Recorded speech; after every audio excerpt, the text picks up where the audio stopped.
ready when you are. Hey guys, I may have go away heat, but these guys have true heel heat. So you better listen to the podcast or else I'm gonna kick you in your fucking cock and balls. I'll get it.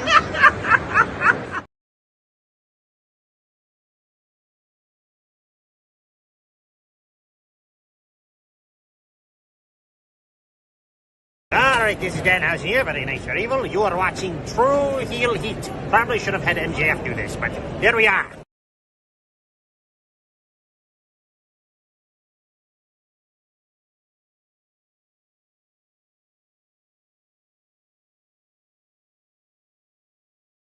All right, hello, True Heel Heat. I'm the AEW World Champion MJF. Just in case you're deaf, dumb, blind, stupid, or since you listen to this podcast poor, you're listening to True Heel Heat, and I apologize for that.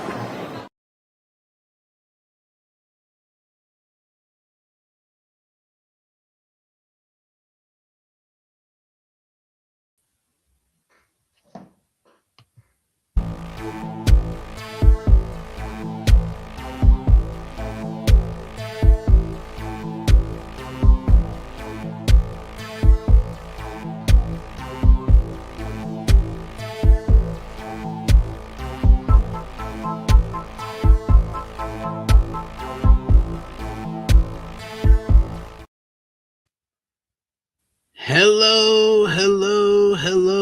It is me, your True Heel Phenom SP3, and we are live on the True Heel Heat Sports and Entertainment YouTube channel for the return of our Daredevil Born Again reviews. This time, we are reviewing the premiere of Season 2, Episode 1, The Northern Star. And of course, to break it all down this season, I am once again joined by my Daredevil fellow enthusiast himself, the one and only Corey Brennan of Fightful. How are you doing, sir? Glad to have you back in Hell's Kitchen. I'm doing really well, man. I'm really excited for this. If people who are here saw what we talked about with last season, I was a big fan of last season. I feel like this season has only improved on that, so should be a fun one.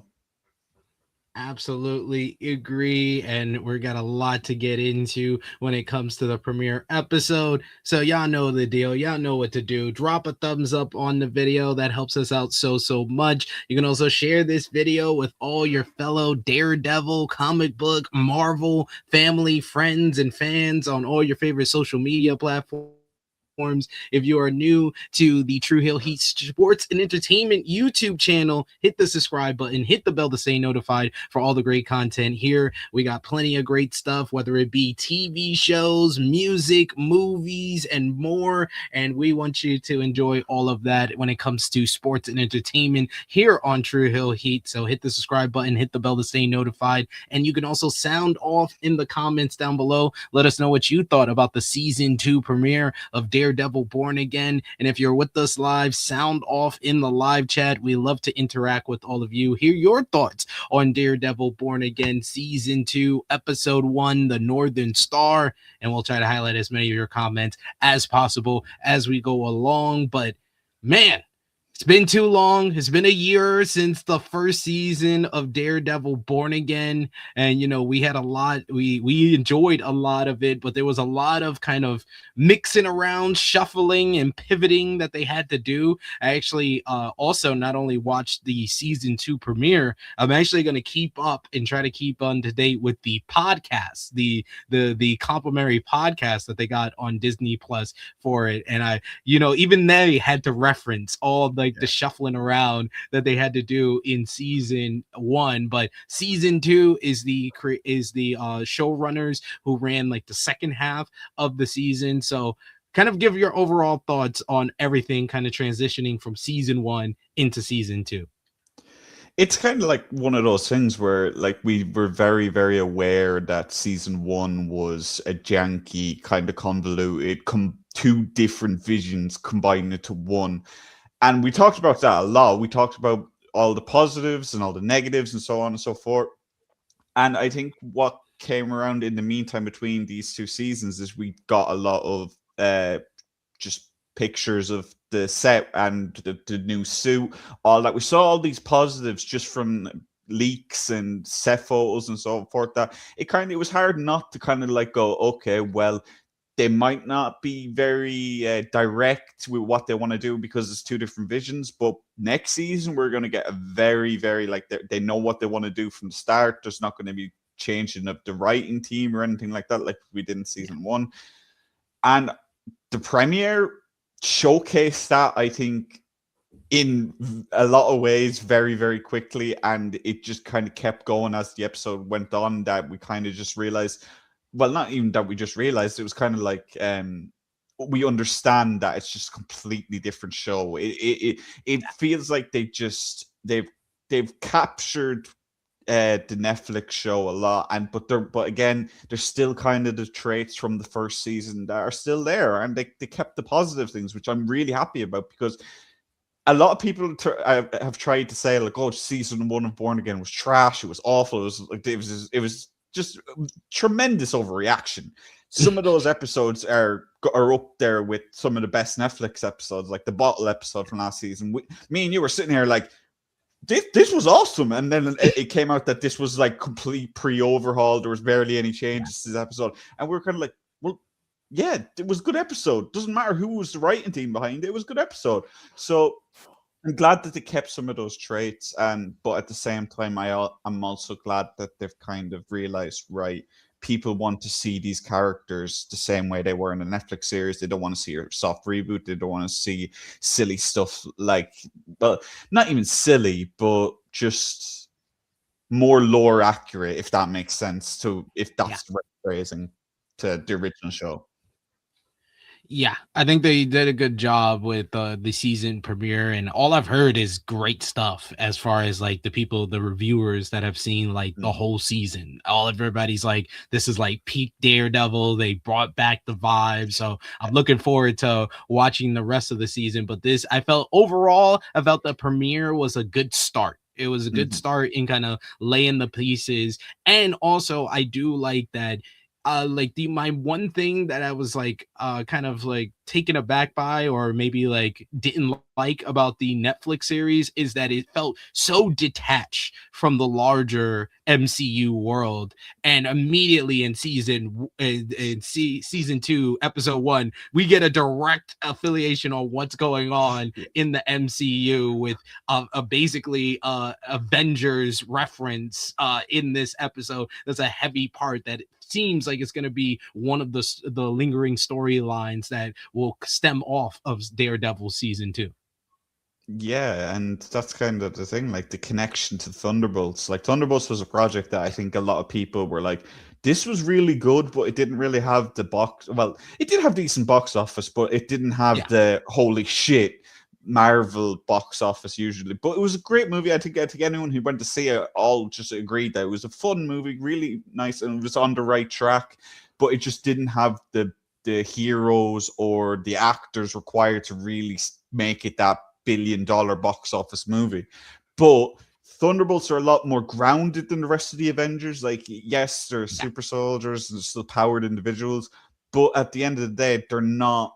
There's a reason why they're called the New Avengers, and they're not just joining the normal Avengers team. So I would like to see, even if we see even one Thunderbolt character in this season, I'd be thrilled, even if it's a background character, even if it's someone that was a side character in Thunderbolts. Like, there's just a lot of options there to really continue, and we saw that with the reference in this episode towards them. There's two references. There was the line in Fisk's office, and then there was the Avengers Tower in the background, still having the scaffolding that we saw in that movie.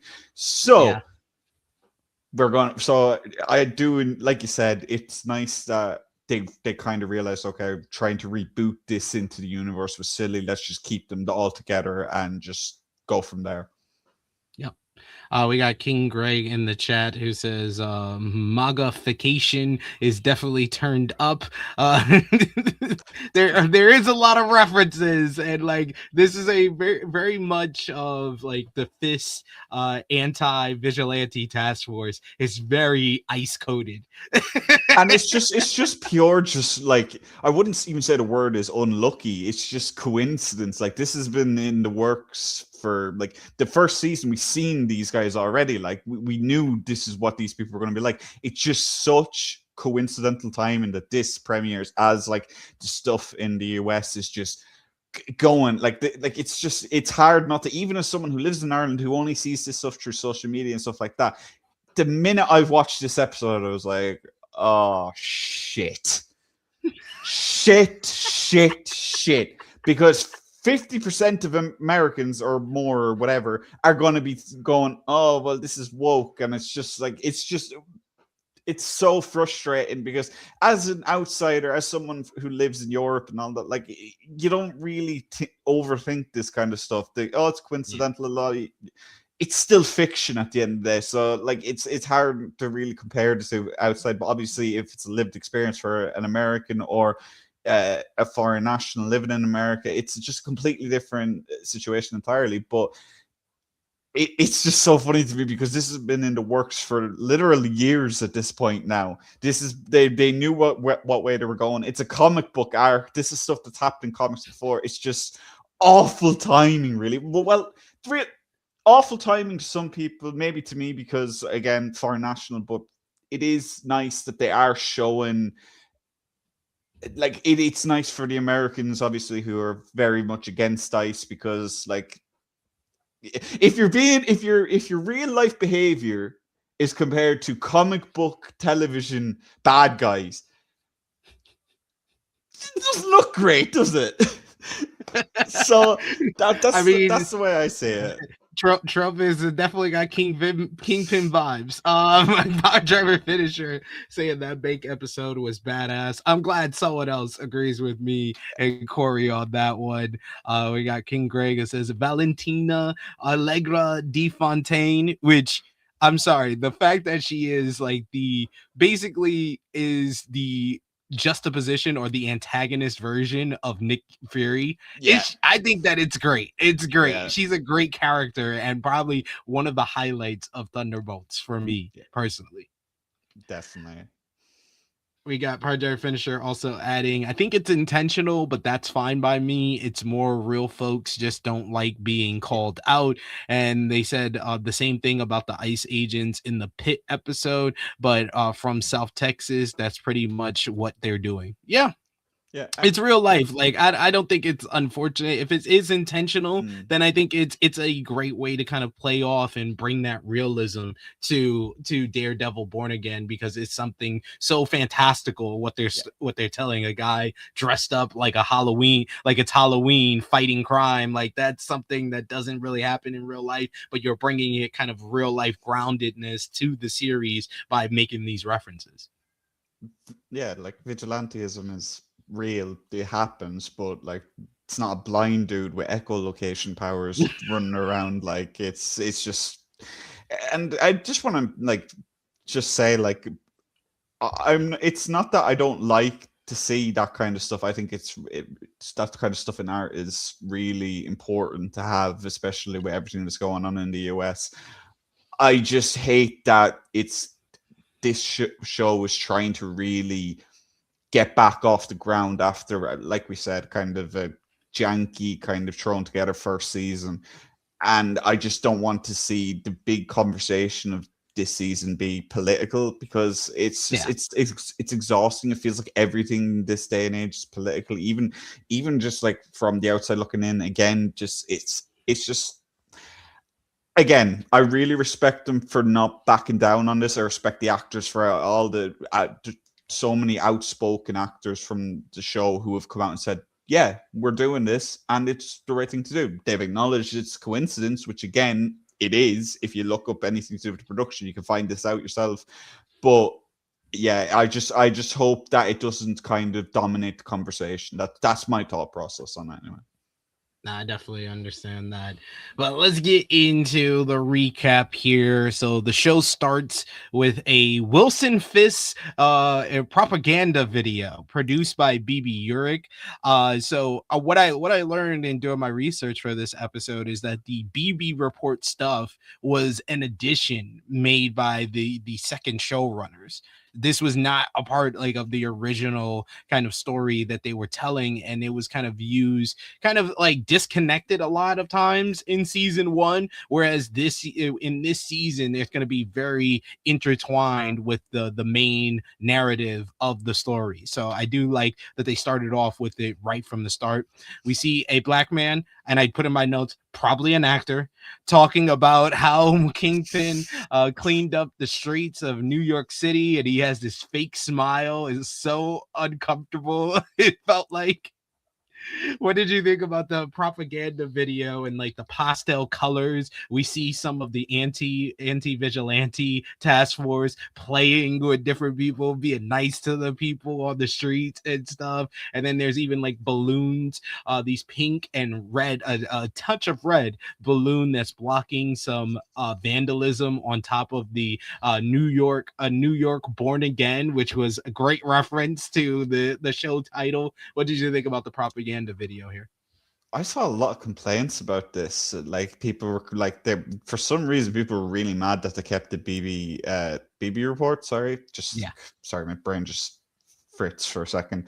I like it. I think it's a nice little thing. Like I think I liked it in the first season. I like it even more now because like we know BB is not just doing all this propaganda and doing nothing, and we'll probably talk about that a little later, but we saw that last season enough where she's very clearly playing the long game and playing both sides, but she's very clearly on the moral good ground, if that makes sense, not with Fisk.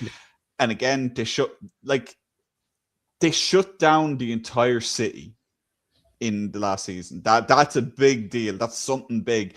And and then of course this is the thing that I think, because of Thunderbolts and because they've confirmed that this season takes place after Thunderbolts, I think it's very, very beneficial to that, because it's a lot easier to sell that he was able to do this without much oversight, without governmental, like the rest of the government didn't get involved, because what just happened with the Void, like we saw that already. So I like this propaganda. Sorry, I didn't like this propaganda. I like the idea of it though, because again, Fisk is a criminal at heart. That's the end of the real line with him when it comes to his moral complex. So yeah, it was just fascist propaganda, and it was very well done. I liked it, and I also liked the counter to it later in the episode, but we'll talk about that later. So then we transition to kind of go in from like the bright colors and morning time to transition to late night ship called the Northern Star, sailing to Fisk's Red Hook Freeport with Daredevil on the ship. He's working stealth, and he's working in the classic Daredevil with the DD on the chest, black suit that he wore in the comics, that he wore in also a Friendly Neighborhood Spider-Man cartoon. Daredevil then attacks the goons on the ship and finds the shipment of guns on it. Great fight scene to start off the show. It's very reminiscent of the first fight scene in season 1 of the Netflix series when he's fighting the Russians at the pier. But this one is a more kind of aggressive Daredevil. Like he's roaring with every punch. Daredevil seems like he's fully immersed in his persona now that he's kind of left his life as Matt Murdock, really good lawyer, behind. What did you kind of think of like the veracity from Daredevil in this opening scene? If he's not breaking people's joints and splitting them through the skin, is it really Daredevil? Like when that man broke that guy's arm and his elbow went through his arm, I was like, yeah, this new creative team really gets it, because Matt Murdock has a no-kill rule. He doesn't have a no maiming rule. I think we talked about this with last season. This man will literally put you in the hospital. You might never walk again, but he didn't kill you, and that's the important thing to him. But like you said, the suit, the whole fight scene was great. There wasn't, to me anyway, it didn't seem like there was a lot of cuts during the scene. obviously it wasn't a one-take masterpiece like we've seen, but it was limited to really just showing the damage of whatever he was doing, really. And just, I love the way that they make this character fight. I've loved it since season 1. I love the way that they adapt his fighting style. It always looks good. It always looks brutal. And yeah, it was just a great way to open it. And to be honest, when I saw this scene, I was like, why were reviewers saying this starts slow? Like, within a couple of minutes, this guy is literally running through goons like it's nothing.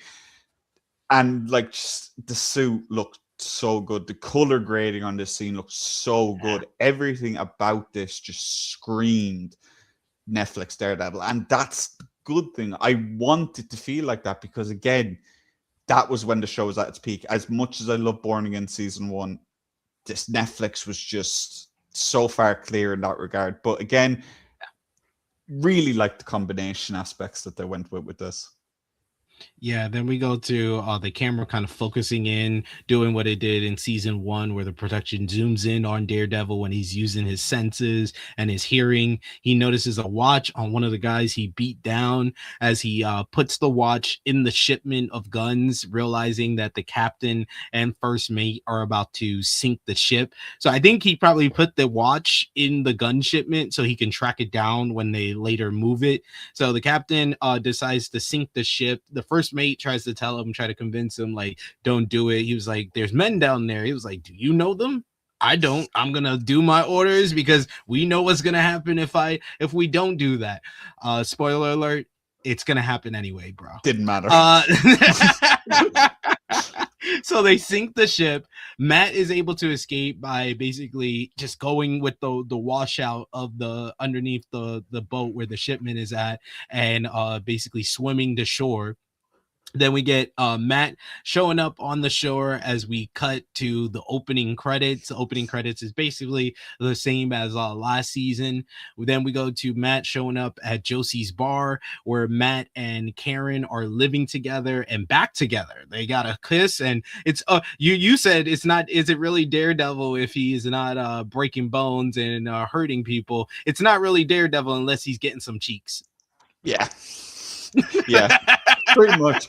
And to be honest, when I seen a lot of people were complaining about the fact that they kind of just jumped into the fact that Karen and Matt are together again, I didn't really have an issue with that. I actually really liked that. It was just straight like that. Immediately they were back together because I really do like them as a couple. I much prefer seeing Karen with him than with Frank. Frank and Karen is cute and all, but it just doesn't work as a long-standing couple. Frank Castle isn't settling down again. Just put it that way. As we have seen, he's very busy. He's a very busy man. So, and again, seeing Karen back that quickly, that early, was such a relief because we said this when we were talking about last season. Again, I'm going to just keep referring back to what we talked about last season because it's just so relevant to this episode. Not having Karen Page in the first season up until realistically like the start of the season and the end of the episode, or at the end of the season, it really felt like a part of the show's heart was gone, same way that Foggy was gone. But at least Foggy had a written in excuse. The man was dead. Yeah. Is dead, whichever we will find out, I guess, this season where that goes. But to have her back and have her back that early and have her back with the attitude that she kind of always had in the Netflix series, but just turned up a little bit more because obviously losing Foggy, having that time away and such. It's important. It's important to have legitimate character development. But yeah, the minute I saw that they were back together and I saw Karen was back and she really is back in this fight, I was thrilled. And again, they kind of explained very quickly within 2 or 3 minutes of them being back on screen together why that chemistry is so important.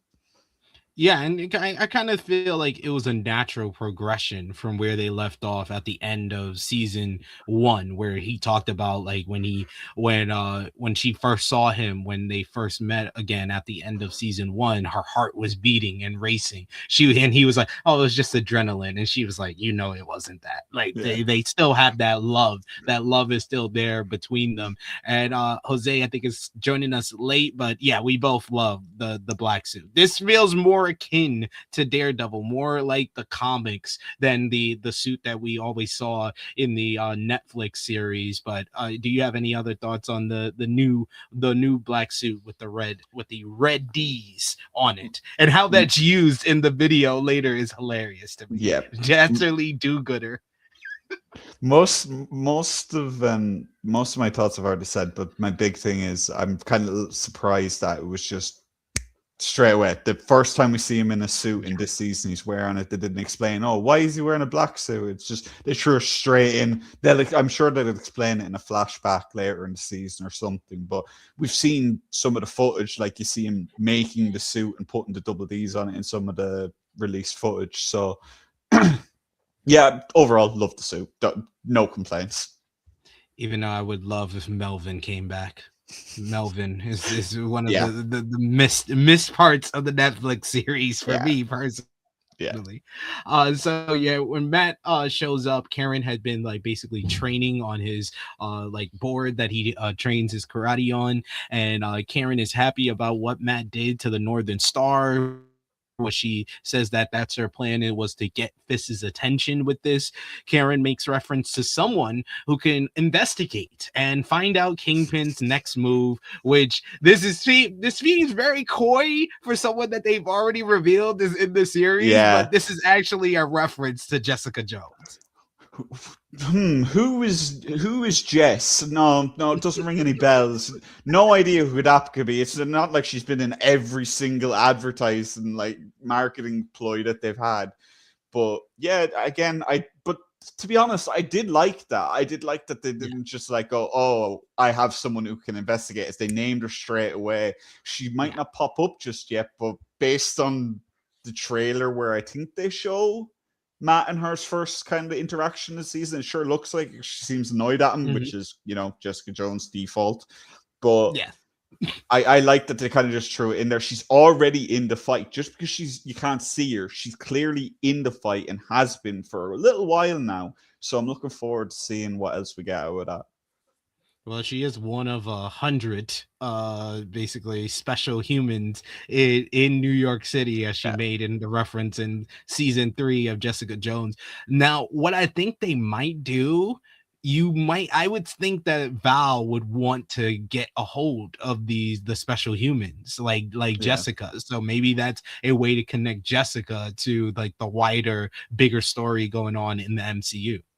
Yeah, that I can see that. I can see Val wanting all of the defenders, including Matt, to be honest. I think that's gonna be something that we'll see play out a little later in the season. I can't see her wanting someone like Bullseye because, well, Bullseye's insane. So but I feel like that could be kind of like we saw kind of well, obviously we'll talk about it a little later, but we saw a bit of the combustible part of Val's side of the argument and Fisk's side of the argument. One side wants it to be very, very covert, very, very clean. Fisk really doesn't give a shit.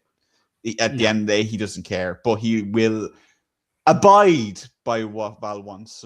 So we'll see. We'll talk about that more in a bit. But yeah, I definitely agree with you there. I think Val definitely has ulterior motives, this whole Mayor Fisk storyline. So speaking of which, we see Kingpin for the first time in this episode, where he shows up with his entourage at the pier, checking out the Northern Star stuck in the East River. Selena gives him like the rundown. His assistant gives him a rundown of what happened here. Fist immediately, this was hilarious to me. Fist immediately just turns around, he looks at everything. He looks annoyed as he's looking at everything, but then he turns around and says, "This is a terrorist attack from the vigilante of Hell's Kitchen." And Michael says that he will spin this. Daniel, I'm calling him by his shoot name. Daniel says that he will spin this. Then Powell says that he will assemble a team to gather the guns. Powell seems like he's now the head of the anti-vigilante task force. He's also there with Buck Cashman as well. So yeah, and then the other part of this is we see kind of someone at a bar watching this, and we see the White House in the background saying that they're in DC, and it is Matthew Lillard who is playing the very mysterious Mr. Charles. He gets a call from a mystery individual to direct him to go to New York City, which of course I think is also Val on the other line. Charles then puts his phone in his cup of whiskey to basically destroy it. So what did you think about Fist immediately calling this a terrorist attack from the vigilante of Hell's Kitchen? His way of just automatically thinking, like, how can I spin this? How can I direct this at the vigilantes? The vigilantes are the real villains here. And then the introduction of Mr. Charles. I did not see, unlike you, I did not keep track of like all the news coming out about season 2. So the first time that I realized that Matthew Lillard is on this show was in the opening credits. In the opening credits, I immediately go, oh my God, Matthew Lillard's in this season? This is awesome. And I literally, this is great because on this channel, me and Stat King just went through like 6-7 videos of us reviewing every Scream movie, including the last one, Scream 7, and we did a Ghostface killer ranking, which Matthew Lillard was very high as Stu Mocker. But what do you think about Matthew Lillard's addition to the cast, and then Wilson Fisk at the pier seeing the Northern Star in the water? The first thing I do want to say is I completely forgot about the match cut at the start of the scene is one of my favorite match cuts I've ever seen in a television show. Going from the wigless mannequin to his bald ass head, the back of his bald ass head. Whoever pitched that deserves a raise because I laughed the way I barked with laughter at 2 a.m. watching that. I could not contain it. It was so funny to me. But yeah, Matthew Lillard is he's so fun to watch act. He's so charismatic. He's so good at just slipping into any role he really needs to. Look, the first time I watched him was a Shaggy Scooby-Doo. I think a lot of people of our generation will agree with that. Scream obviously is the big one for a lot of people, but for me anyway, it was Scooby-Doo and obviously Scream later when I got older. But as for the rest of the scene, I really do like watching Fisk have to jump through hoops that he doesn't want to. I really like seeing Fisk in uncomfortable situations like this and how he manages to deal with the political fallout of everything. Like a ship sinking in the river and all that. It's not good. It's not a good look. But he doesn't care about how it looks. He just wants those weapons to his task force. That's all he really gives a crap about. He doesn't really care.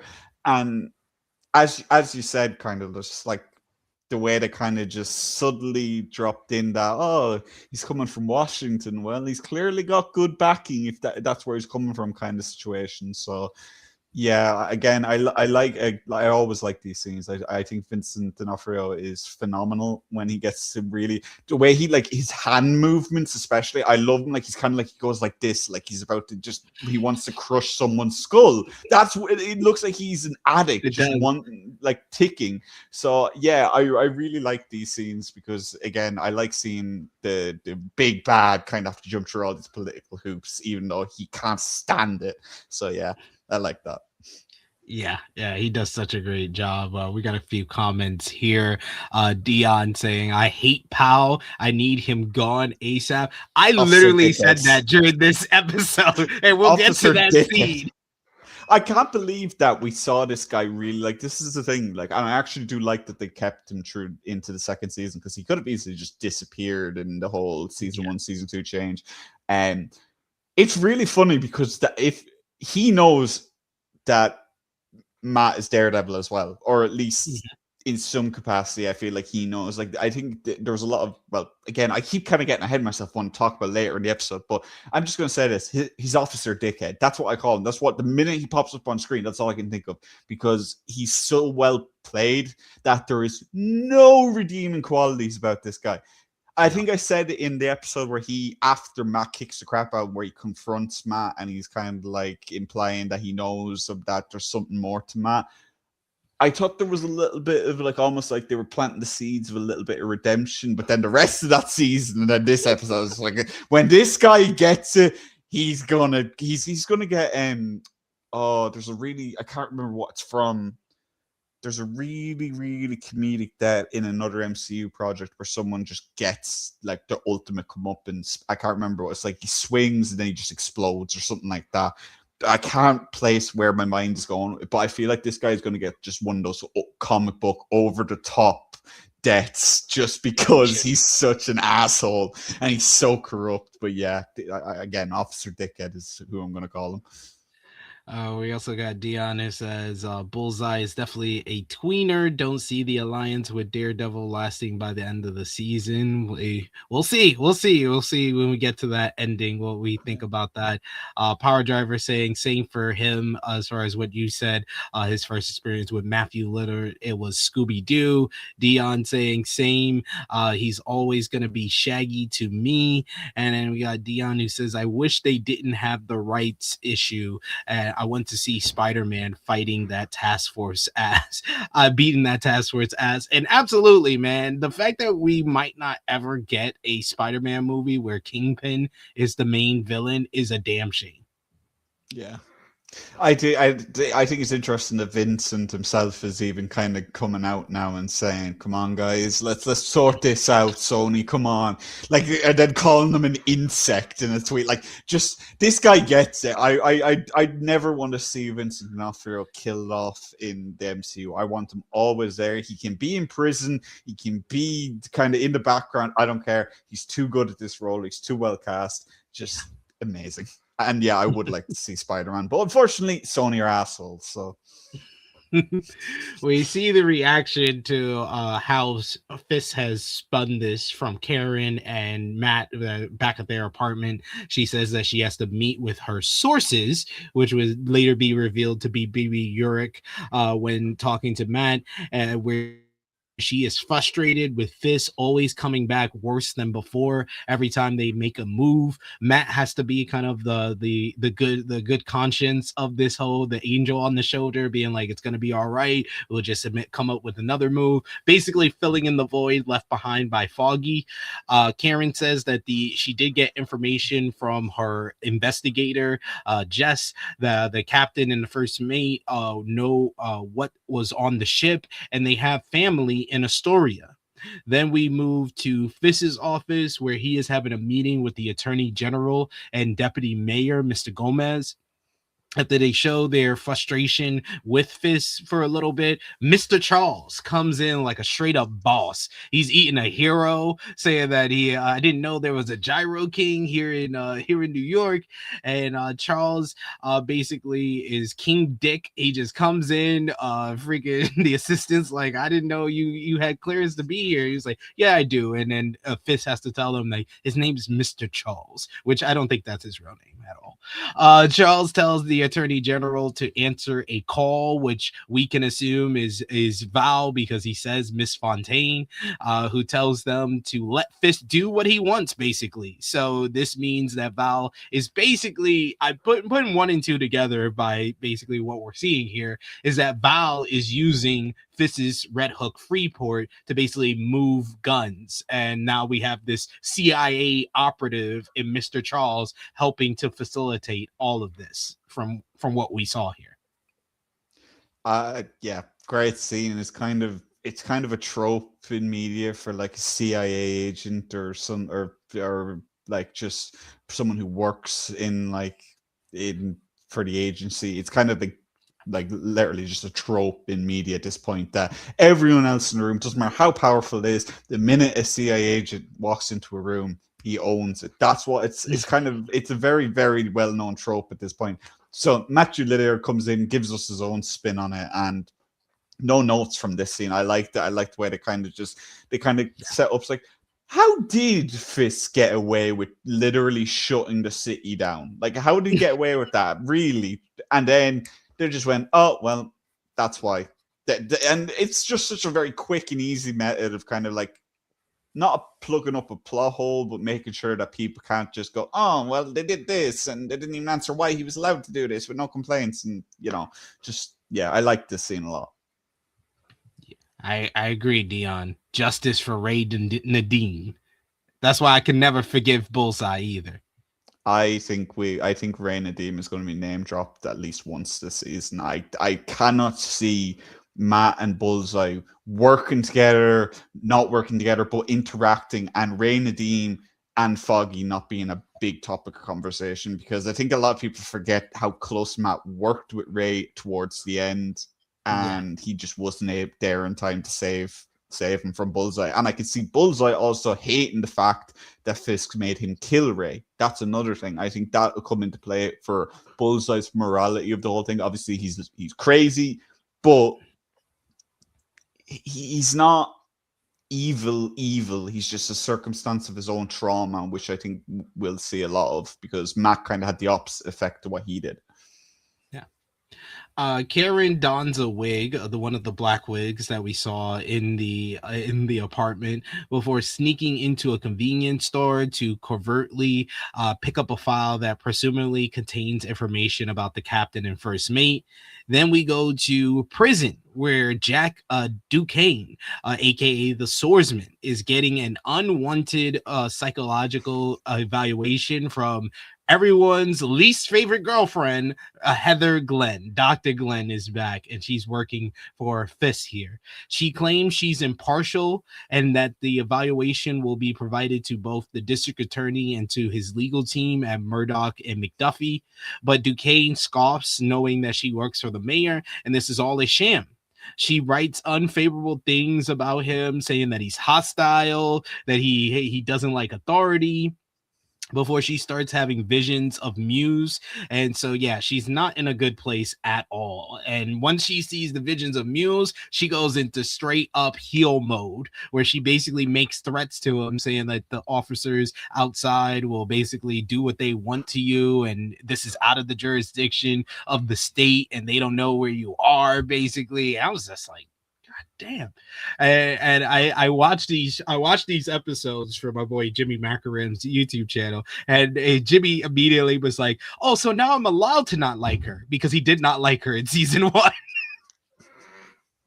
I thought this was one of those scenes where it was almost giving me whiplash, the jump that we kind of got, because while her in season 1, it very much was portrayed as kind of a trauma response. Everything that kind of happened after the Muse shooting was kind of a big trauma response for her, but it wasn't really as fleshed out. But then the second we see her in this episode, the first thing she's doing is just, as she was writing, I was like, none of what she's writing is true. That was the first thing I noticed, and I was just like, so she's not only having a trauma response now, she's also full-blown corrupt. And I was kind of like, wow. Because you wouldn't have seen, I don't think, but there was a GIF from one of the marketing things of Heather in it, and it was like a split-second GIF, and everyone was going, oh, I forgive Heather now, because obviously people think she's hot.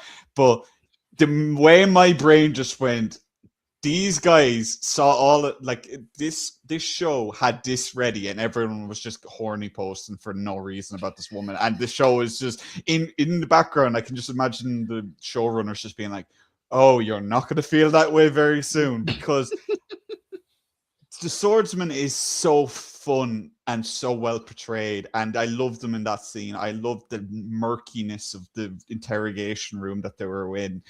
And just that whole scene was really good to me, and I do like that they're very clearly leaning into the fan hatred for Heather, and not kind of try and get people to like her again. So I'm looking forward to seeing how her arc continues to develop.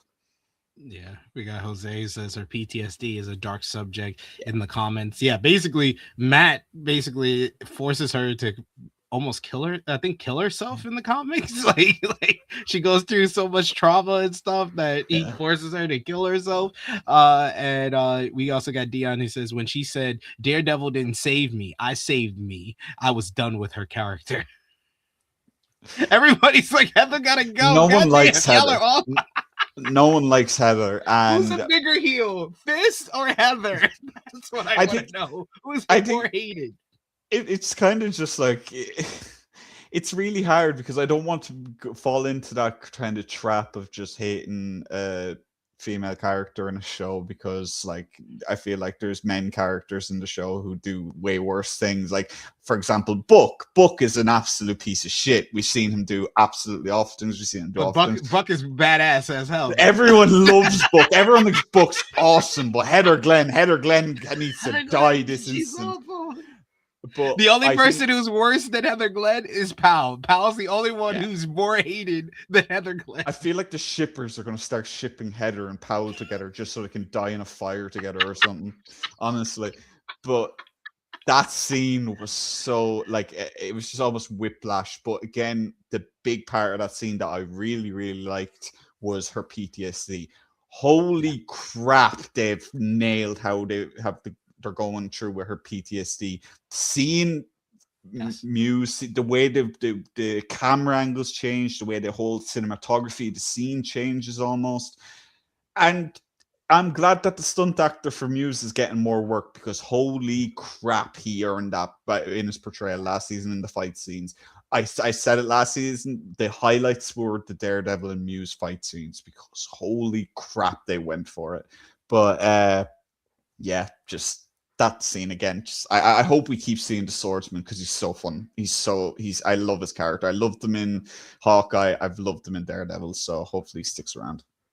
And also, it's good that Muse has some type of lasting effect, because that was one of our other big complaints. And we didn't have too many complaints about Daredevil Born Again season 1, but one of our big complaints was the misuse and the kind of underwhelming way Muse left. So the fact that he has some lasting effect and he's being used to add some PTSD and trauma to Heather Glenn's character. And you're absolutely right. Like the cinematography and production, how it just distorts when she sees... Yeah, the Dutch tilt, that was great. Great stuff every time she sees him.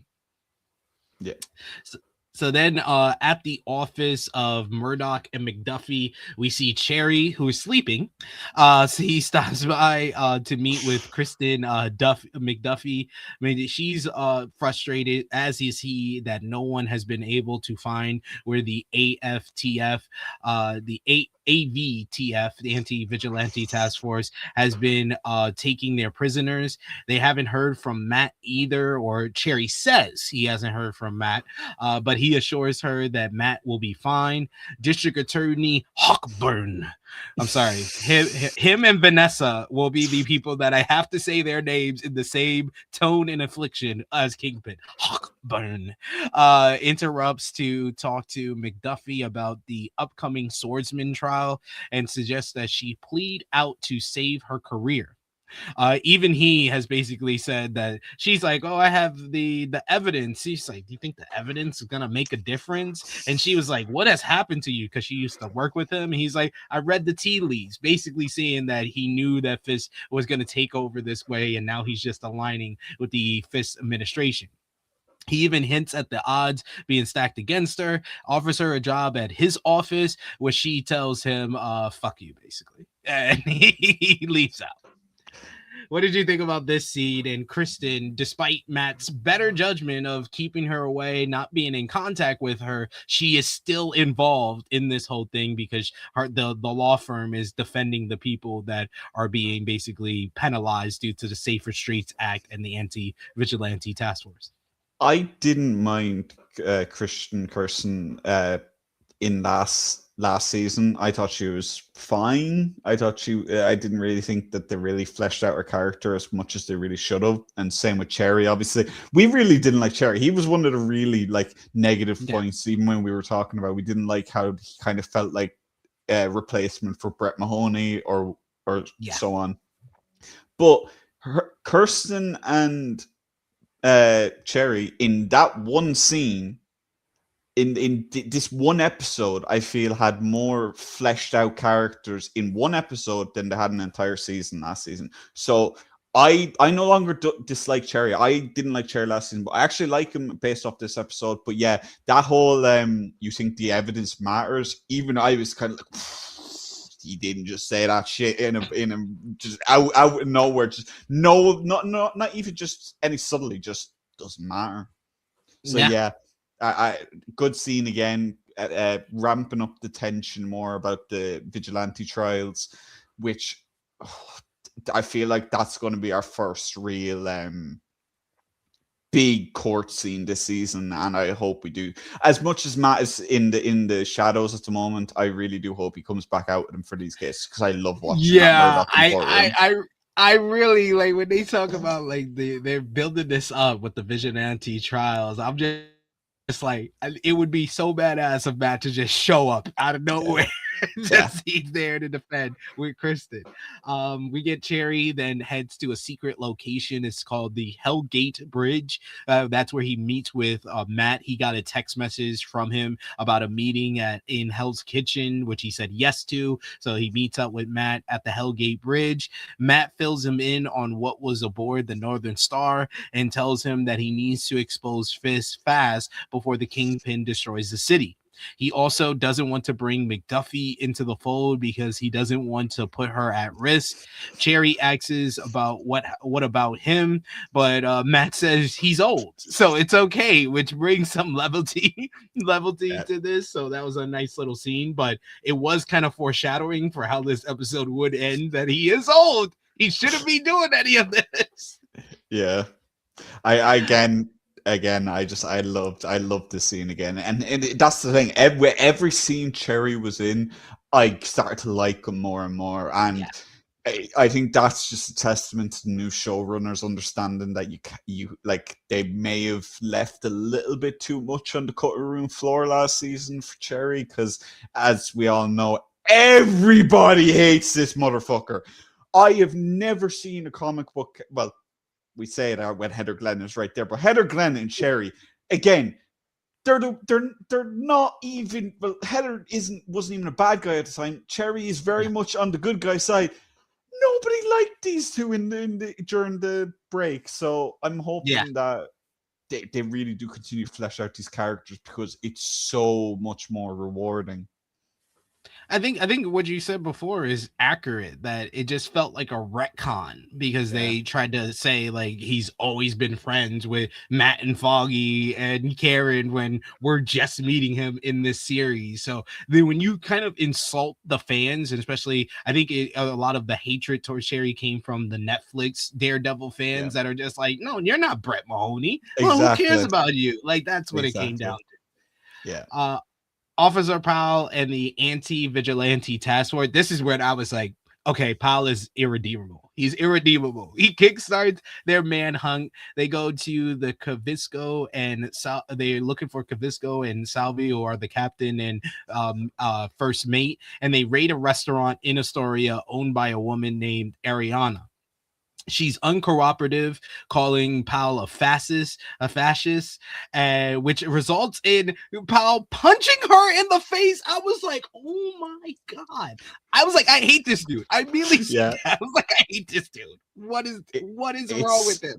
It's such a shame that Frank Castle isn't going to be in the season, because again, that is like, I think that's what everyone wants for Powell. It wants just Frank Castle to have like 30 minutes with him in a locked room, and then they're just like that's what people want, but we're not going to get that. But I think it'll be a little bit more rewarding when Matt kicks his ass again, because I don't think Matt will kill him, but Officer Powell might not be able to walk ever again the next time he gets his hands on him. Hey, I wouldn't mind if Officer Powell survives Daredevil Born Again season 2. Just walk with me here. I'm gonna land, because immediately after the season finale of Daredevil Born Again season 2 is the Punisher one last kill. I wouldn't mind if the anti-vigilante task force, I know they have already, one of the comic book villains is going to be a part of that from the Punisher comics. But I wouldn't mind if the anti-vigilante task force is also one of the villains and Powell is the face of that, so we can have a Jigsaw style punishment for Powell in that series. Definitely. So the captain is then spotted in the restaurant by the anti-vigilante task force, and he makes a break for it, but he's not quick enough though, because he's old. Powell catches up and brutally beats him up. What appears to be another installment of the BB report airs, but then it's hacked, and we see an individual in an exaggerated Kingpin mask slamming BB. Hello. Say hi to Corey. What? Hello. Taking over. You gotta talk into it. Hello? Hello. Hello. Hello? Hello. Do you talk to me? Yes, I'm talking to you. Hi. Hi. Hello. You can only hear him. It's not gonna come out the laptop. Huh? Yeah. Hello.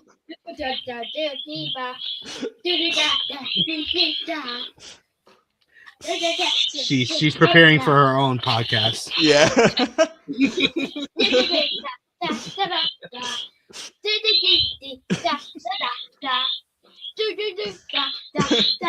And tell everybody to put a thumbs up if they like your performance.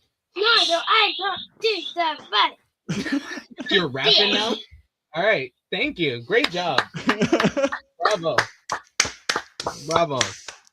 Excellent performance. Yes. The end. She said the end. There you go.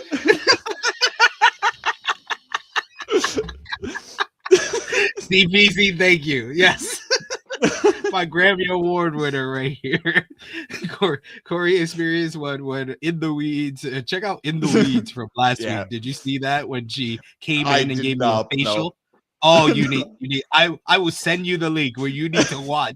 She comes in with rejuvenation cream and just plasters it all over my face. With not only Jeremy on, but Sean was on to talk about him being harassed about Ricochet, and he's like just joking and dying. He's like, this guy should have got it for Ricochet not reporting on Ricochet. If we're being real, it's probably the least like weird thing, or not. Well, I don't mean weird, but least random thing to happen on In the Weeds. If we're being realistic here, this is like it's perfectly on brand, really.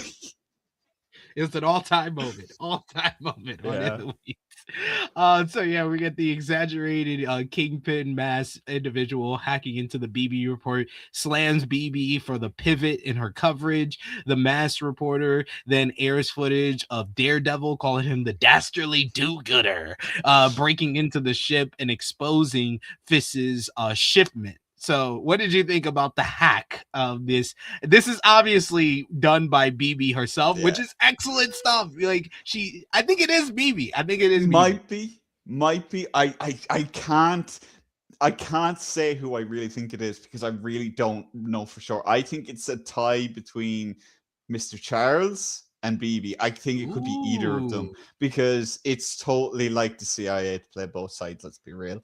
Also true. But again, I'd love if it was BB. But again, I feel like it's too obvious to be BB, and obviously, like she could use voice distorters and all that. But I don't know. Looks like a big dude behind that Kingpin mask, one way or another. So could be Daniel. It really could be Daniel. Daniel could. I'd love to see Daniel have a redemption arc, so or even kind of a double agent kind of scenario, because I love the portrayal. And unfortunately, little spoiler here, I'm gonna say it anyway. The actor said that this will be his last season on the show, so I think that's part of the reason why I think it could be him, because I don't see anyone on the good guy side just executing this guy for no reason, and Fisk likes him, so I can't see under any other reason he leaves. But yeah, I love this. I love the dastardly do-gooder, like the angle and everything for that was hilarious. But yeah, that again, I loved that. I love it, the juxtaposition of it to the BB report as well. So yeah, I'm a hope we get to see more of this stuff. I hope so. Do I love that that Fist impersonation was 5 stars. 5-star Fist impersonation. Yeah. Amazing. But yes. But yes, then we go to BB. She's attending a party at Daniel Blake's basically like loft now. He's got like this nice spiffy new apartment where he explains that it basically was a hookup from Fist. She questions how he was able to afford the place on his deputy mayor's salary, and he says he got a deal because Fist owns the building. She says Fist shouldn't still be involved in his old businesses, but he insists everything is legit because the building is part of a trust that Buck manages. She's clearly not happy about the loophole, but decides not to argue and tells him to be careful because if all of this comes to fruition, all Fist goes down, you're going to be the one who basically pays for it and not him, which I think is a little bit of foreshadowing. Little bit, yeah. But I like their relationship and their friendship, quote unquote, because it's not like you see it. Daniel tries to give her a hug. She kind of like puts the hand out, like, take it easy. Like you can see that it's kind of that relationship. And I like that. I like that it's BB genuinely seems to care about him. Yeah. Like I think that's an important thing because it could be very easy to just have BB kind of be like, oh, I don't like this guy. He's an asshole. He this, and this. But she very clearly does see him as a friend and hopes that she doesn't get him in trouble or killed. So that's important to me. So yeah, again, like the scene. I like what they're doing with BB. And we didn't mention it, actually. I like that they very blatantly mentioned Ben Urich in the Fisk video. So yeah. Again, I'd like that we're circling back around to that now instead of just kind of ignoring. And that's why I think it's BB, because one of the clear messages in that video was, oh, Fist was the one who killed Ben Urich. And that, and basically what she said to the what was it? I forgot commissioner from last season. She told him like she knows that Fist is the one that killed her uncle. Yeah. And that's why. See, that's why it's weird because she takes a shot at herself. If it is BB behind the mask, takes a shot at herself. So it's interesting because that kind of makes you kind of think subconsciously, oh, it's not her. She wouldn't insult herself. But again, that's a great cover if it is. So that's why I don't have a clue if it's her or not. But just I like the world building that they're doing in this, where Daniel is very clearly kind of taking all the corruption and all that and taking advantage of it. So whether he is good at heart or not, we saw it at the end of last season, he leaning on the politicians during the blackout. He's definitely not 100% good or 100% bad, but he's very much in that shade of grey that we love with Daredevil characters. Yeah. But he is also firmly like Greg said. He's still in love, but he's in the friend zone for sure. Matt visits Ariana's restaurant and gains her trust. Basically, he's known. Like, he's the lawyer from Hell's Kitchen. One part of him is the vigilante from Hell's Kitchen. The other is the lawyer from Hell's Kitchen. He knows that she's been helping people get out of New York and was going to help the captain and the first mate before the raid. They know that it's probably too late for the captain, but he still has to try and find Salva before the anti-vigilante task force does. She doesn't know where he is, but will send him to Matt if he comes to her. We cut to Powell, who is torturing the captain. He tells him that he doesn't know where Salva is, but Powell doesn't stop till Buck walks in. Buck's like, what are you doing? Like, Buck orders everyone to leave. He then asks the captain what happened on the boat. So he tells him how Daredevil boarded, and he said that he had to sink the ship, which is what Buck and Fist ordered him to do. Buck knows he's telling the truth and seems empathetic. He even says, you know what, you're gonna go home. And I already knew what home he meant. For him. when he says the former chip captain asks to go home, and then he promptly says, yeah, you can, goes behind him, pops him in the back of the head, and he's dead. Gruesome stuff. You got Powell beats his ass, bloodies him, and then Buck puts the finishing touches on that. What did you think about that scene there? Which is, once again, Powell sucks. Buck is a weird one because Buck feels a little bit out of place in this universe, if that makes sense. He feels like a character that you'd almost expect to see in the John Wick franchise, if you get me. He's kind of just that kind of like the suave, he has the accent, he's kind when it matters, but then obviously he's a backstabbing killer in the background. So that whole scene was kind of like, for me, it was very exposition-y, both in the restaurant and then while the captain was being tortured. One of the things I liked was they showed the Matt's ability still to kind of like sneak up on people even when he's not in the suit. Like when the woman in the restaurant saw him in the mirror, that would like Matt was just kind of hiding, and like that's what we like to see with Matt. Like it, and I know that's kind of like ironic to say we like to see, but Matt is just. Again, I like seeing Matt do kind of like Daredevil stuff outside of the suit. Like that's always been something that I have found to be very entertaining. Like season 2 of the Netflix show when Elektra was in a board meeting and he's trying to listen in, but he's doing all this parkour in his suit and everything, and it's like just all this movement that you're used to seeing him when he's in the Daredevil suit itself, not an actual like 3-piece suit. So I like seeing that, and it's kind of a thing that I like in all superhero media, really, where you see the superhero outside the costume acting like a superhero. So, but yeah, these scenes were a little bit exposition-y for my taste, but I still liked them. And I feel like Buck's arc in this season, I'm actually really intrigued by to see how he gets his comeuppance, if any. Yeah. We talked about this earlier, but CPZ, I see. What do you guys think about people saying this episode was a slow plotting start? I think it set the table quite well, especially with the ending. Power Drive Finisher mentioning it is a slow start because there was some kicking ass here and there, but I think it was setting the stage, letting us know where things are at right now. I think that you have to understand the difference between like a big bombastic opening, which with Marvel TV, that tends to lead to disappointment in the following episodes. Like I remember I've been very pleased with a lot of like season premieres for certain shows on Marvel television, especially with the Disney Plus shows, but then it all goes downhill after that. Like I was a big fan of Ironheart in the beginning of that show, and then it slowly but surely kind of went to shit and then turned her basically heel by the end where she accepts a deal from the devil. So that just went to shit. So I like a season premiere that goes for effective over bombastic to me. And I like this one because of that. What about you? The thing is, I think that like you said, a big bombastic start is natural, but I think people have kind of like not realized that sorry, 1 second. I think I just heard a knock at the door. Give me 2 seconds. Oh, no worries.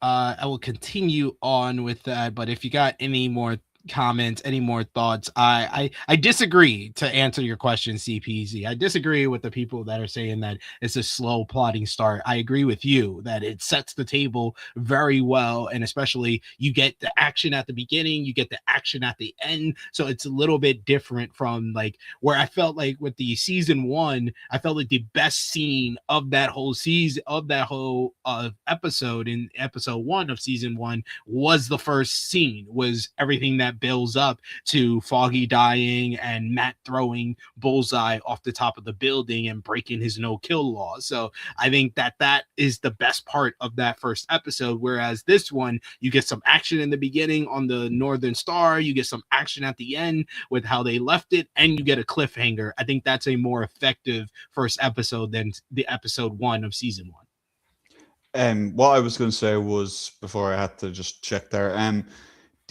there's something that I think it's kind of something that procedurals do a lot, where they'll end the season on a cliffhanger, and then the very next episode of the next season is a part 2 of the season finale of last season. So I think that's conditioned a lot of people, and not even just procedurals. This is a thing in pretty much any TV show genre, where they'll end it on a cliffhanger and then the start of the next season answers that cliffhanger in a 2-part episode kind of way. We see that in The Walking Dead a lot, when The Walking Dead was at its peak. The Negan stuff, like people expect that kind of season opener now, but we didn't really get that. We got a cliffhanger, but we got the answer to that cliffhanger anyway in this episode, even if it was a little slow. So I don't mind that we're building up to it, okay? Because Daredevil is not really like a lot of superheroes in Marvel where you can kind of just go from 0 to 100 real quick. He's not that powerful. You need to build him up. You need to build his support up. You need to build his fighting up. You need to build his mentality up, because we saw that in season 3 of the Netflix show. his mentality is a big part of what makes him who he is. If he hasn't got confidence in himself, he's not the hero he needs to be. So I think they set the stage for that really well. Look, it's not rapid. It's not a rapid start to season. Like I said, the first season of the show where it felt like he was really quickly getting in at Fisk's allies and stuff like that. But again, it's a very different situation. Fisk is the mayor now. Neither of them can really just directly attack each other. It has to be built up. It can't just like that, because if they do, you're kind of removing all the kind of roadblocks that are in the way just to get a fake audience reaction, if you get me. So I'm okay with it taking some time to build up. I agree.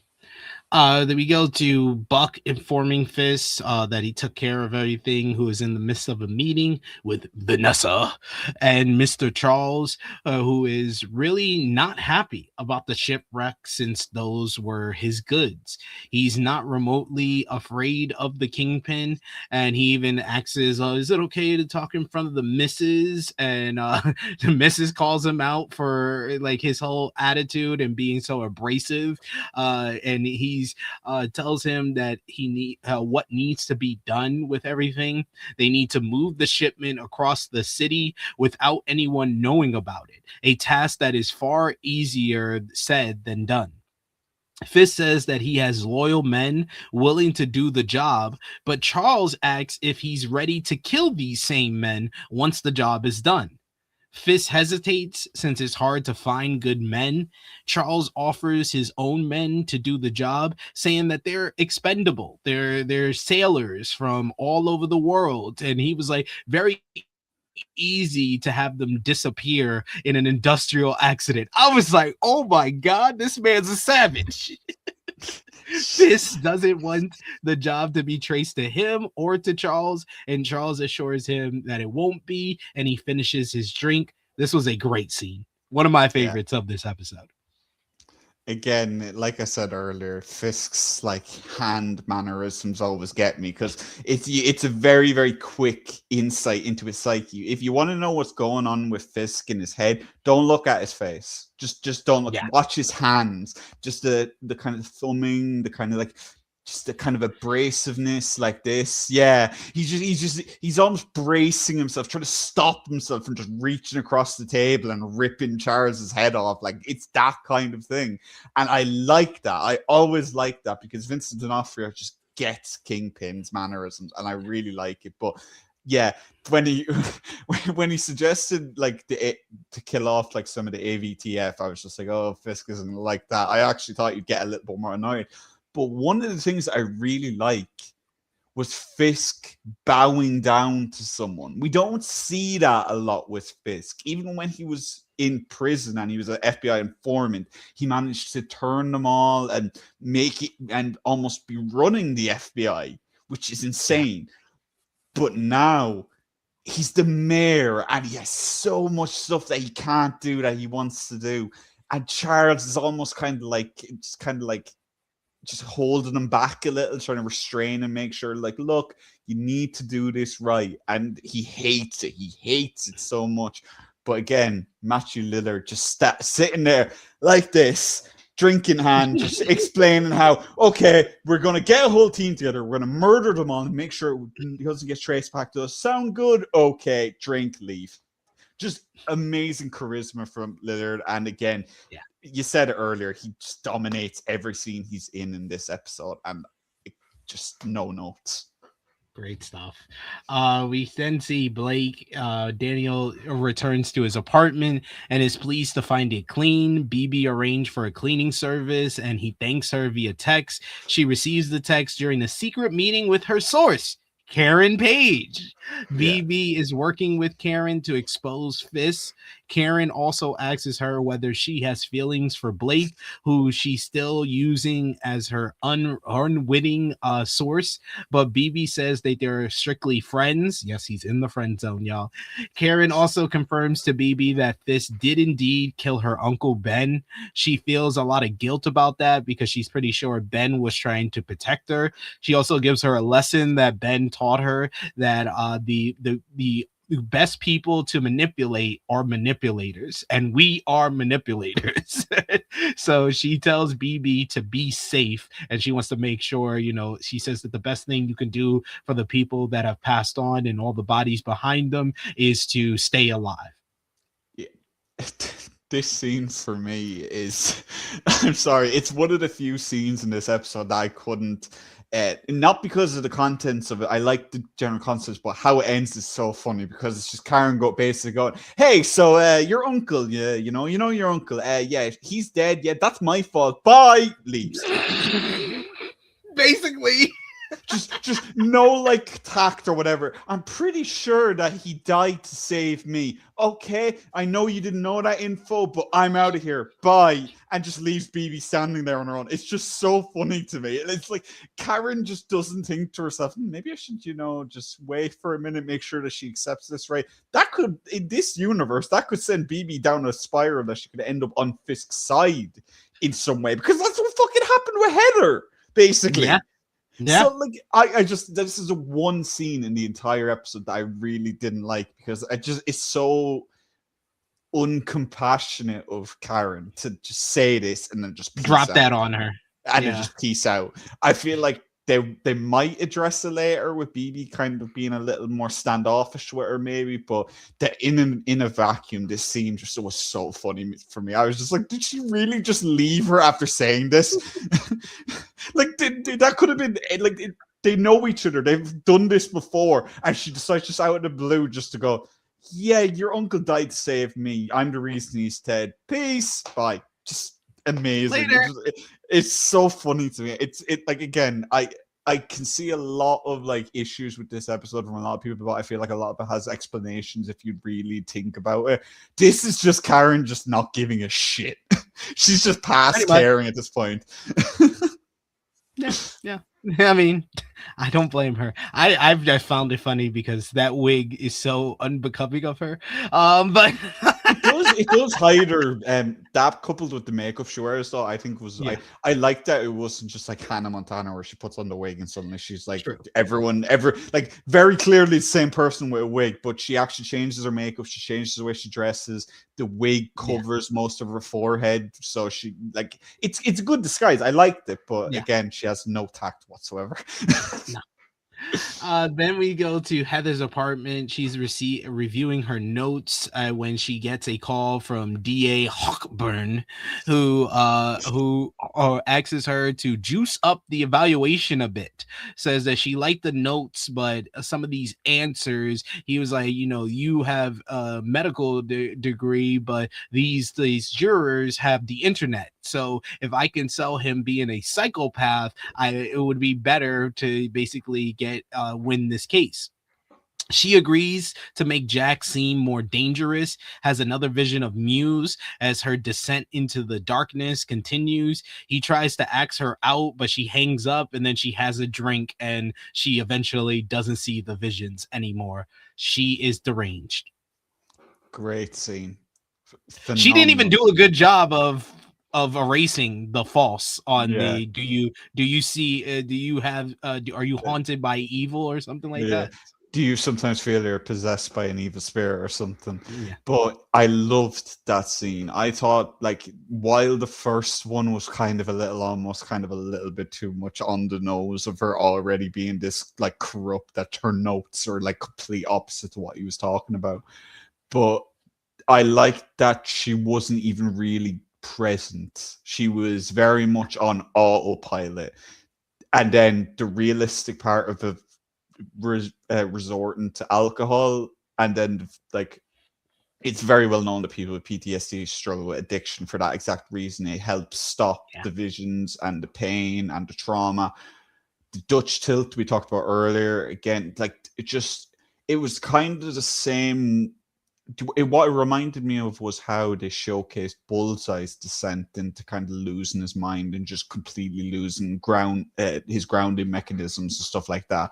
So again, liked the scene a lot. Loved that the Muse stunt actor is still back. Like you're not going to go and pay the actor to come back just to like stand there. So I'm happy the stunt actor is getting work. I really do think this arc is going to lead to her becoming Miss Muse. I really do. I really, really, really do, because I don't see her being redeemed. I just don't.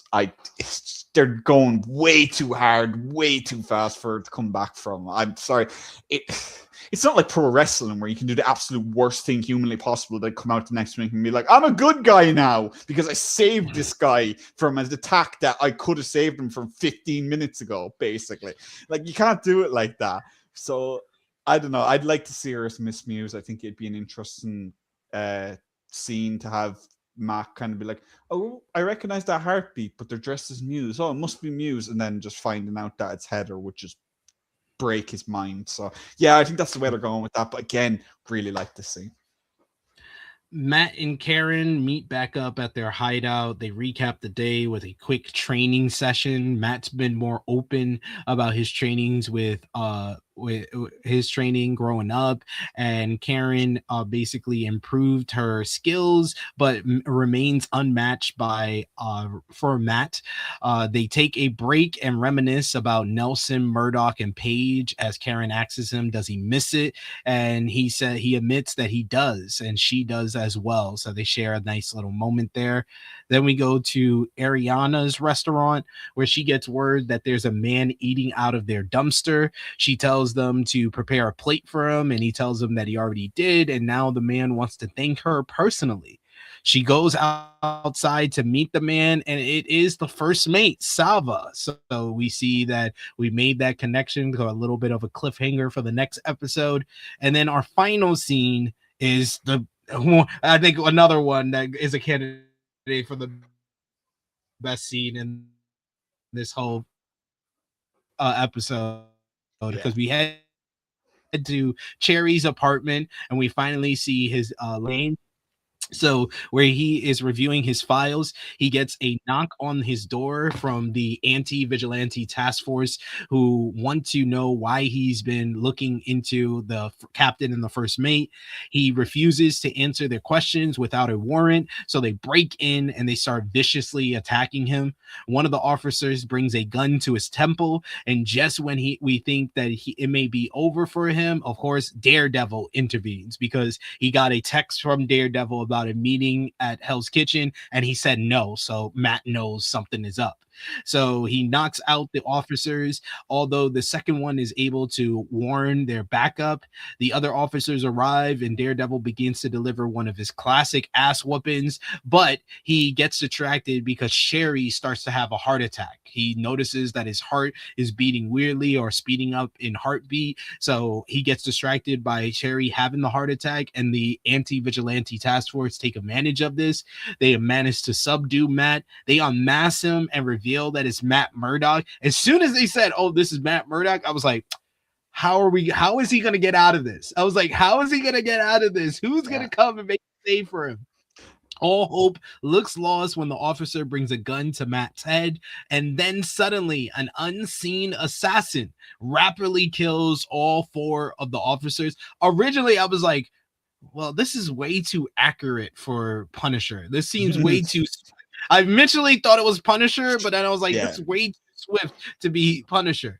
Daredevil and Cherry are both confused. Cherry falls out of his chair, having his heart attack, until a knife is thrown into the room with all the assassinated AAVTF and Matt laying down there, and he sees the knife, which accurately goes right into the floor right by Matt, and it reads with the logo of the Bullseye, and it says, "You're welcome."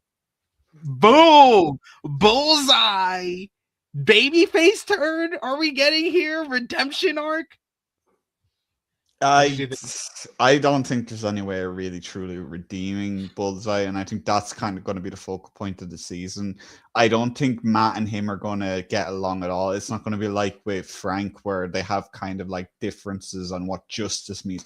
Bullseye does not give a shit about justice at this point. He's a contract killer at this point in the series. Like, we know that the Foggy kill wasn't just revenge. Like, we know that like it's very much been implied and all that at this point.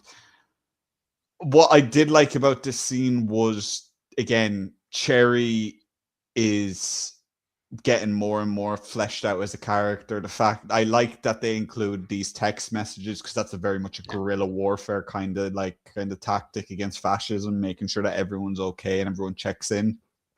The minute he's using the flip phone, which is harder to track as well. Yeah, and I like that they showed Cherry's decorated career as a police officer. That was something because you don't know anything about him. So seeing that he was, and I think someone pointed out that he actually helped people during the events of the Avengers, the first one. So that's a very good kind of way to tie in. Like you said, they were kind of hiding the fact that they were tied into this bigger universe. But that's another reference that we didn't mention earlier. I don't think Cherry's going to die here. If Cherry dies, it's going to be later in the season because Matt needs more of a reason to team up with Bullseye or to accept Bullseye's help. It can't just be, oh, I saved you from being exposed, because Matt won't care that he saved him.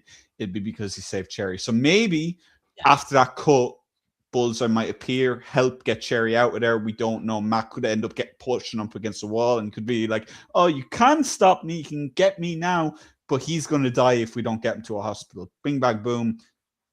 But the "you're welcome" is such a Bullseye thing. I love it. The people were like, I've seen a lot of people were like, oh, he must have like a bunch of knives that he has engraved with different messages. But I think it's also equally Bullseye to see him kill all these people and then take one knife out, take out something, maybe another knife, and etch this on in the moment. Then throw it in after Matt kind of has a moment to realize. I could just imagine just different POV of the scene, just him kind of going, you or YOU apostrophe RE logo. Gotta get that logo in. He's getting it wrong. He puts your UR and he's like, no, let me throw that away and let me just throws it off the end of the building and just lands on the ground, and it's like some random guy goes, this is spelt wrong. He's like, I know. For what you're putting on the screen, it's actually interesting because Matt doesn't need Braille to read to read stuff. It's kind of been established that he can literally just put his hand on something and read it. It's just he doesn't need Braille. That's how enhanced his senses are. And but yeah, no, when I saw Cherry having the heart attack, I was like, no, you can't do that after you spent the entire episode making him likable. You can't do that. But yeah, I feel like if he was going to die, I feel like he'd be dead. They wouldn't end the episode on, and maybe they'd end it on, yeah, Cherry's dead. Now you can celebrate. Fuck off. Leave us alone. You can stop complaining. Brett's coming back. But yeah, no. I think the start of the next episode is going to be very, very hectic. People complaining about a slow start. The start of the next episode is going to be very exciting to me. But yeah, just the false cliffhanger is something that I think was phenomenal, because you think, oh, the episode's going to end. The AVTF know. We all know Fisk knows. We know probably a couple of people to his right hand, left hand know. But if Fisk reveals it, he has to reveal that Matt Murdock, who is Daredevil, saved his life last season. Exactly. Big reason not to expose him. And so... And from the stuff that they've released of this next episode so far, I am very excited. Yeah, I'm excited for the next episode. We're getting back-to-back episodes, so we'll do a dual review like we did last year, where we're going to review 2 episodes as once next week. But yeah, really strong way to kick off next week. Probably since we did an hour and a half on the first episode. Yeah. But yes, we are at the end here. We're going to give our rating. So let us know in the live chat if you're joining us. Let us know in the comments down below what you thought about Daredevil Born Again Season 2, Episode 1. Let us know your MVP, your LVP, your moment of the episode. Get me a thumbs up, a thumbs down, thumbs in the middle, and out of 10, what did you think about the first episode of Season 2? For me and Corey, for Daredevil Born Again Season 2, Episode 1, The Northern Star, in 3, 2, 1. Yeah. Thumbs up. Yeah. Same as last season. Thumbs up across the board. We're still on the streak. I think we only had like one episode where we were like thumbs in the middle. I think that was the episode when Muse died. Yeah. Out of 10, what you gave this episode? I'm going to agree with Pile Driver Finisher, and this is mainly because last season I feel like we kind of like early on we were kind of like 8.5s and 8s and 9s like very early, which leaves us very little wiggle room for like good episodes. So I'm going to just say 7.5. Like it's a great opening episode. I think that it's a lot of potential, but yeah, in places it is a little slow. It's not, and that's not a bad thing.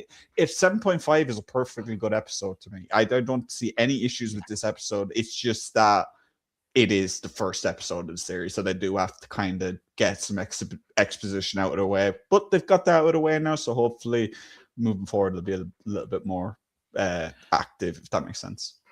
Yeah, I'll give it a 7 out of 10. This was a solid episode to kick things off, setting the table for the rest of the season. MVP for the episode, I'm going to go with Mr. Charles. Mr. Charles, Matthew Lillard. That was a great introduction for his character. What about you? Yeah, I can't argue with that. Like, well, see, if I knew that BB was behind the anti-propaganda pieces, I'd say BB, because I liked everything she did in this episode. But just because I don't know, and because it might be Mr. Charles, I have to just go with Mr. Charles. I'm very much looking forward to seeing more of him throughout the season. LVP for the episode, who are you gonna go with for that? It's a hard one. I'm probably going to go with Powell because I hate him. I think I'm going to go with Buck because, again, like the kind of like false sense of security that you put the captain in was kind of like, you don't have to do that. Like, you just shoot the guy, put him out of his misery. You don't have to give him hope. Come on, man. But yeah, I again, it's hard to pick an LVP for this show because all the performances, all the actors, all the characters are just so interesting to me. So friend zone Daddy Blake. Yeah, that was another person I thought of, but I was like, nah, I hate Powell more. I hate Heather Glenn as well. So that would be my 3. That would be my gold, my silver medal, and my bronze medal. It's Dr. Glenn, Daddy Blake, and then Powell is my winner for LVP. Moment of the episode, I'm gonna go with Bullseye making the save for Matt. What about you? Yeah, it's kind of like everything that builds up to that, like that whole scene. Basically, from the moment that it cuts to Sherry's POV as he's like researching, that's kind of from that to the end. That's just very well done, and I can't disagree.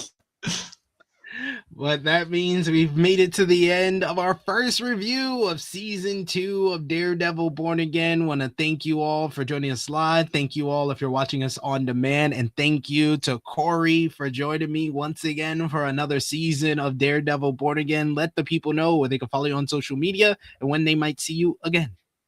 You can follow me, guys, at Corey Brennan FF.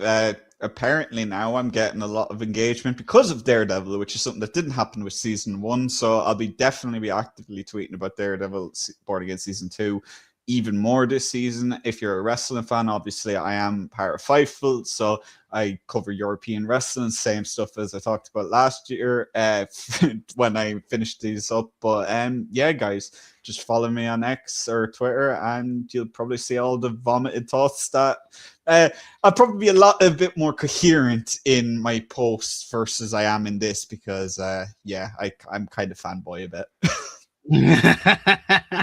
We enjoy it. We respect it for sure. You can follow me on the Twitter machine at TrueHillSP3. You can follow the gang, Facebook, Twitter, Instagram, TikTok at TrueHillHeat. Patreon.com/TrueHillHeat. $3 a month gets you exclusive content. The best way to support us when we're not live here on the wrestling channel. If you want to see me on the wrestling channel, I will be live tomorrow, 10:05 a.m. Eastern Time. The True Hill Heat flagship podcast. The whole crew will be there. Myself, Miss Chrissy Love, True Draw Josh, and Top Guy Jay. JJ, talking about this week in wrestling, everything from WWE, AEW, New Japan, CMLL, AAA, TNA, ROH, and everything in between. So join us live for the flagship tomorrow morning. One thing before we go, for anybody that did see this, oh my God, Michael Cole announcing Daredevil was the stupidest piece of marketing I've ever seen. That was so bad. Dear that was God. so bad. So bad. I thought his WWE commentary was bad, but that was worse. I completely forgot about this during the process, but you just reminded me of it. Corey Graves, bless his heart, he tried, but Michael Cole, look out! It's Daredevil! Oh, I hate you so much, bad. Michael Cole. Sometimes I really hate you. Sometimes.